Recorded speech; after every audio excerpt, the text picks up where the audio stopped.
భారత్లో విద్రోహ చర్యలకు పాల్పడి విదేశాల్లో ఆశ్రయం పొందుతున్న ఉగ్రవాదులను అదుపులోకి తీసుకోవడం అంత తేలిక కాదు. ఎన్నో దౌత్యపరమైన చిక్కులను అధిగమించాల్సి ఉంటుంది.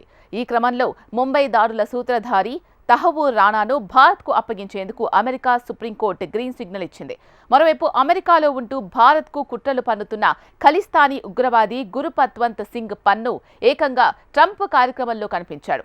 పన్ను విషయంలో అమెరికా అవలంబిస్తున్న ద్వంద్వ వైఖరి భారత్కు ఆందోళన కలిగిస్తోంది. దేశ వాణిజ్య రాజధాని ముంబైలో 2008 నవంబర్ 11న జరిగిన భీకర ఉగ్రదాడిని ఎప్పటికీ మర్చిపోలేం. నాటి ఘటనలో దోషిగా తేలిన తహవూర్ రాణాను అమెరికా నుంచి భారత్ తీసుకొచ్చే ప్రయత్నం ఎట్టకేలకు విజయవంతమైంది. కెనడా జాతీయుడైన తహవూర్ రాణా పాకిస్తాన్కు చెందినవాడు. ముంబై దాడుల్లో అతడే కీలక సూత్రధారి. ప్రస్తుతం లాస్ ఏంజలస్ జైల్లో శిక్ష అనుభవిస్తున్నాడు. తహవూర్ రాణాను అప్పగించాలంటూ భారత్ అగ్రరాజ్యాన్ని చాలా కాలంగా అడుగుతోంది. అయితే రాణా దీన్ని సవాల్ చేస్తూ అక్కడి ఫెడరల్ కోర్టులను ఆశ్రయించగా ఆయా న్యాయస్థానాలు అతడి అభ్యర్థనను తిరస్కరించాయి. శాన్ ఫ్రాన్సిస్కోలోని యుఎస్ కోర్ట్ ఆఫ్ అపీల్లోనూ రాణాకు చొక్కెదురైంది. చివరి ప్రయత్నంగా గత ఏడాది నవంబర్ 13వ తేదీన అమెరికా సుప్రీంకోర్టులో రిట్ పిటిషన్ వేశాడు.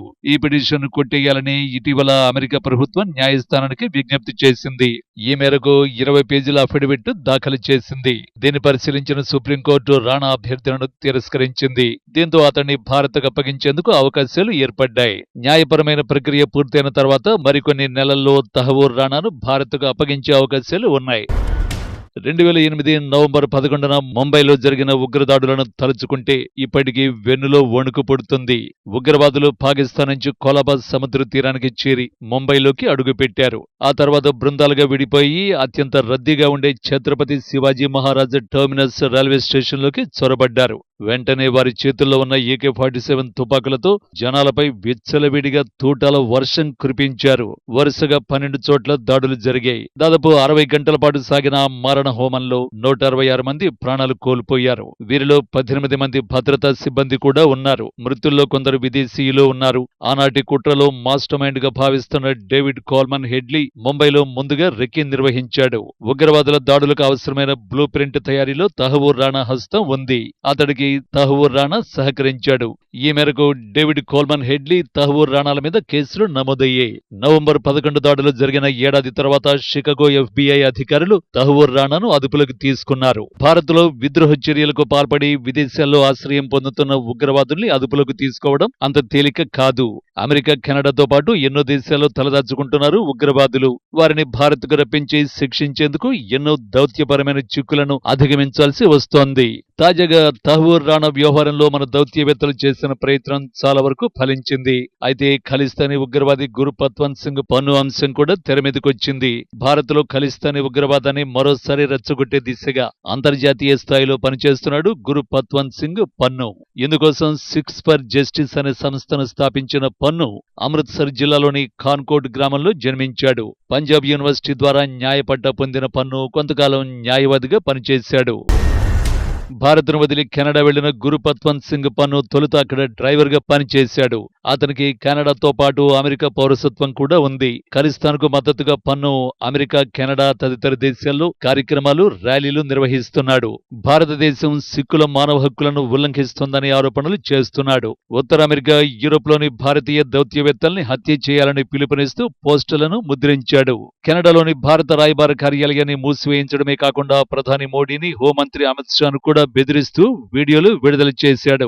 భారత ప్రభుత్వం గురుపత్వంత్ సింగ్ పన్నును 2020లో ఉగ్రవాదిగా ప్రకటించింది.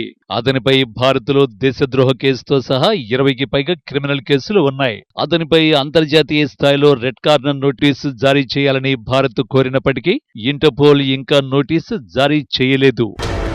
అంతర్జాతీయంగా ఖలిస్తాన్ ఉద్యమానికి మద్దతు కూడగట్టడంతో పాటు భారత్ను అప్రతిష్ఠపాలు చేయడమే లక్ష్యంగా పనిచేస్తున్న గురుపత్వంత్ సింగ్ పన్ను మన దౌత్యవేత్తలని తప్పుడు కేసుల్లో ఇరికించే ప్రయత్నాలు కూడా చేస్తున్నాడు. గత ఏడాది గురుపత్వంత్ సింగ్ పన్ను హత్యకు కుట్ర పన్నారంటూ భారత నిఘా విభాగం రా మాజీ అధికారి వికాస్ యాదవ్ ను నిందితుడిగా పేర్కొంది అమెరికాకు చెందిన FBI. కిరాయి వ్యక్తులను నియమించడం, పన్ను హత్యకు ప్లాన్ చేసినట్లు అభియోగాలు మోపింది. అడ్వాన్స్ గా $15,000 చెల్లించారని ఆరోపించింది.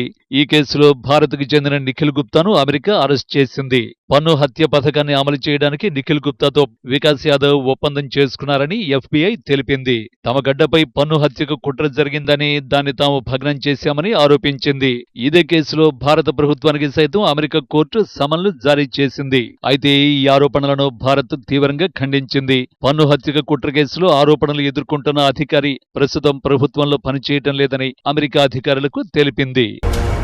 తాజాగా ఖలిస్తానీ ఉగ్రవాది గురు పత్వంత్ సింగ్ పన్ను అమెరికా అధ్యక్షుడిగా ట్రంప్ ప్రమాణం సందర్భంగా ప్రముఖులతో ఏర్పాటు చేసిన ఓ కార్యక్రమంలో ప్రత్యక్షమయ్యాడు. అమెరికా అధ్యక్షుడిగా ప్రమాణ స్వీకారం చేసిన ట్రంప్ లిబర్టీ బాల్లో ఏర్పాటు చేసిన ప్రముఖుల కార్యక్రమంలో పాల్గొన్నారు. ఆహ్వానం లేకున్నా ఆ ఈవెంట్కు పన్ను హాజరయ్యాడని, ఇతరుల సాయంతో టికెట్లను పొందినట్లు పలు మీడియా కథనాలు వెల్లడించాయి. ట్రంప్ వేదికపైకి వచ్చిన సమయంలో యుఎస్ఏ అని అక్కడున్న వారంతా నినాదాలు చేస్తుంటే పన్ను మాత్రం ఖలిస్తాన్కు మద్దతుగా చిన్నగా నినాదాలు చేసినట్లు సమాచారం. ఇందుకు సంబంధించిన వీడియోలు సోషల్ మీడియాలో వైరల్ గా మారాయి. ఈ పరిణామాన్ని భారత్ తీవ్రంగా పరిగణించింది. తమ దేశ భద్రతకు సంబంధించిన అంశాలను అమెరికా వద్ద లేవనెత్తుతూనే ఉంటామని స్పష్టం చేసింది. భారత వ్యతిరేక కార్యకలాపాలు ఎప్పుడు జరిగినా అమెరికా ప్రభుత్వం దృష్టికి తీసుకువెళ్తాం. మా దేశ భద్రతపై ప్రభావం చూపి భారత వ్యతిరేక ఎజెండాలపై ఆందోళనల్ని అక్కడి ప్రభుత్వం వద్ద లేవనెత్తడాన్ని కొనసాగిస్తామని భారత విదేశాంగ శాఖ అధికార ప్రతినిధి రణధీర్ జైస్వాల్ పేర్కొన్నారు.